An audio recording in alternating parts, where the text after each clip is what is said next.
Kumusta mga kanoisy? Welcome back sa ating YouTube channel, Philippine Noise. So ngayong araw, another update naman tayo about WPS nating mahal, ano?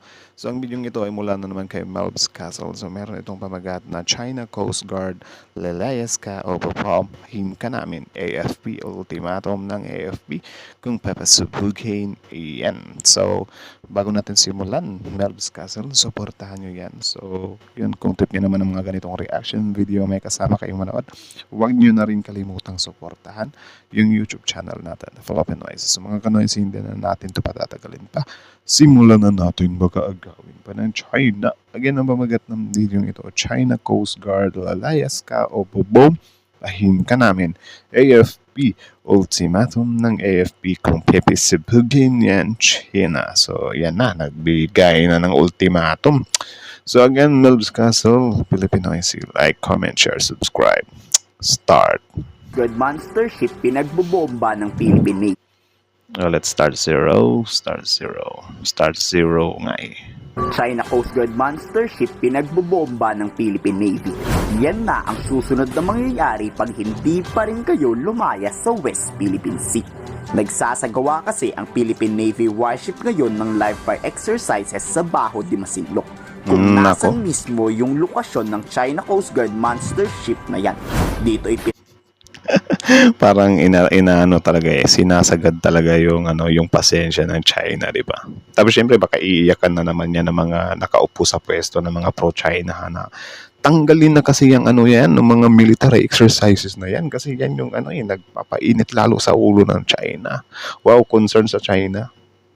Hindi, hayaan nating uminit yung ulo ng China para, ma-high blood sila. nakita ang lakas ng kanyon ng BRP Antonio Luna. Pinaputok ng pinaputok. Nagsanay rin ang Philippine Navy na pagbabarilin ang kalaban. Mukhang napipikon na nga ang Armed Forces of the Philippines. Naninindak na. Anong mukhang napipikon? Napipikon na talaga yung mga yan. Sila ba naman yung nakakaranas ng rektang di ba? Tayo nga na tao lang, nanonood lang tayo sa television, napipiko na nga tayo yung mga pinaggagawa ng China yan. Na kung hindi madadaan sa maayos na usapan ng pagpapalayas sa inyo, dadaanin namin to sa pwersahan. Pero ipinipensa naman ng AFP ang pagpapasabog na wala raw pinapatama ang bansa to. Pero obvious naman, di ba, na sa China talaga to patama. We are also challenging ourselves to exercise in areas that are also consistent with our mandate to secure our sovereign territory, that includes our territorial waters. Tapos pupunahin ng China yan. Biglang maglalabas ng statement yan na ano ba kayo Philippines? Bakit pa kayo nagpapaputok dyan? Ano bang gusto nyo mangyari? Naghahamon talaga kayo ng away. Like me, bawal na ba kaming mag-exercise? So kayo, never ba kayo nag-exercise sa mga kagamitan nyo? Puro nga kayo kapalpakan kasi nung huling nag-exercise kayo, doon mismo sa base nyo sumabog. Ampaw ba naman, di ba? Nako. Then, it also necessitates that we really have to go out there and exercise in the littoral areas. Ramdam ni former Senate President Subiri na napipikon na ang AFP. Sadyang maximum tolerance lang talaga hanggat hindi umaatake ang China Coast Guard ng babangga o water cannon, walang aatake sa hanay ng Armed Forces of the Philippines. Hanggat diba? Do masakit mang isipin nyo na parang kahit wina-water cannon na tayo as long as wala nga machuchugis, wala silang i-response. Pero syempre yung mga AFP natin, kasi sila yung binabanata na duwag kayo. Sumusunod lang din naman sa utos yan men, or may mga strategy din kasi silang sinusunod eh. Diba? May mga guidelines. Tuloy. Maaari mabuti ng itaboy lang to kahit paunti-unti. China is an aggressive neighbor. And I think they're testing the limits and patience of our government and of course our armed forces of the Philippines, our Navy and our Coast Guard. We should practice prudence, we should practice of course restraint kasi ayaw po natin na-escalate ito, ayaw po natin ng gulo. Tama po yung ginagawa ng ating Coast Guard na binabantayan itong barkong ito, na monster ship nila. Yung sinashadow, it's called shadowing, no? Kahit abutin pa daw ng isang buwan ng papapalayas dyan, nanindigan si Commodore J. Tariela na gagawin lahat ng PCG para palayasin yan. Dapat lang talaga. Dapat kasing pakitaan talaga ng pangil tong China to eh. Para syempre, medyo mag-ano din sila ba? Magtanda din sila. Di raw hahayaan ng AFP na makontrol ng China ang Baho de Masinloc dahil ito ang pinagkukuhaan ng hanap buhay ng Pilipinong mangingisda nating mga kababayan. The intention Tama. of the Philippine Coast Guard, as directed by our Commandant, Admiral Von Hilgavan, is to make sure that we're going to challenge every day the presence of this Chinese Coast Guard vessel. Our role is to make sure that they're Vessel. not going to normalize this illegal deployment of Chinese Coast Guard so that they cannot be able to change the status quo and to operationalize their illegal deployment of Chinese maritime forces.